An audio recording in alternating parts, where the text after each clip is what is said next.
எங்கள் ஊரில் மழை பெஞ்சிட்டே இருந்துச்சு. அதனால் சரி செடிகளை மாற்றி நட்டிக்கலான்ட்டு ஒரு தெச்சிப்பூ செடி ஒன்று குட்டியாக பூக்கிறது குட்டிலேயே. அதில் வந்து ஒரு சங்குப்பூச்செடி வெள்ளைப்பூச்செடி வந்து முளைச்சிருச்சு.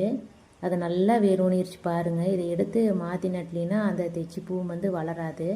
அதனால் அதை எடுத்து மாற்றி நட்டிடலான்ட்டு மருதாணி செடி கீழே நட்டிட்டா அந்த சங்குப்பூ வந்து மேலே படர்ந்து போய் வெடிக்கிறதுக்கு சௌகரியமாக இருக்கும்ட்டு அங்கே நட்டியாச்சுங்க. அங்கே செடி நல்லா குட்டியாக இருக்கும்போதே பிரித்து எடுக்காமல் முட்டணுங்க. நல்லா வேர் ஊனிருச்சு.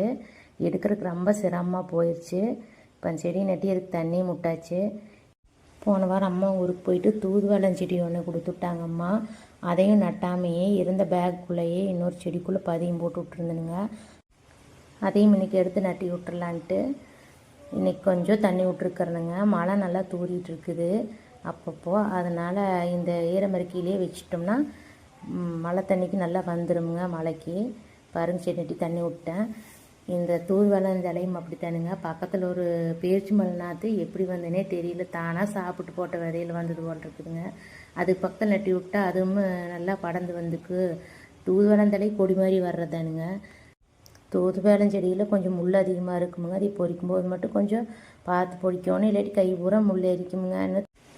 இதையும் நட்டி விட்டு போட்டு வந்தாச்சு. இந்த பக்கம் கொஞ்சம் பதவலாக இருந்ததுங்க. அதையும் வந்து களவெட்டி விட்டு போட்டு லெமன் கிராஸ் செடி வாங்கிட்டு வந்துருந்துங்க. அதையும் நட்டி இல்லாமட்டு இப்போதைக்கு ஒரு அரிசி பையை வெட்டி அதில் போட்டுடலாம், நட்டி விட்டுறலாம்ட்டு க்ரீன் பேக் ஆர்டர் போட்டு வரேன்னா 10 நாள் ஆகும் இங்கெல்லாம் ஆர்டர் போட்டு வர்றதுனா. அதனால் இப்போ மழை தோறியில் கொஞ்சம் சௌகரியமாக இருக்குது. தண்ணி ஊற்றுற வேலை இருக்காதுன்னு அதில் பிரித்து நட்டி விட்டாச்சுங்க.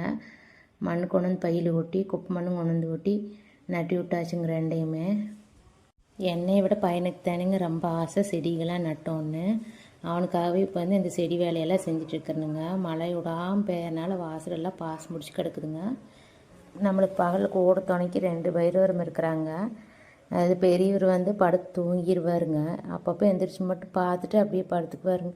சின்னவர் மட்டும்தான் கூடவே தெரிவாருங்க. இந்த செடியை நட்டு தண்ணி ஊற்றினா எனக்கு வேலை முடிஞ்சுதுங்க. நாளைக்கு மறுபடியும் ஒரு நல்ல வீடியோவில் பார்க்கலாமுங்க. மறக்காமல் நம்ம தமிழ் சத்யநாராயணா சமையல் சேனலுக்கு ஒரு லைக்கு போட்டு ஒரு சப்ஸ்கிரைப் பட்டனை தட்டி விட்ருங்க.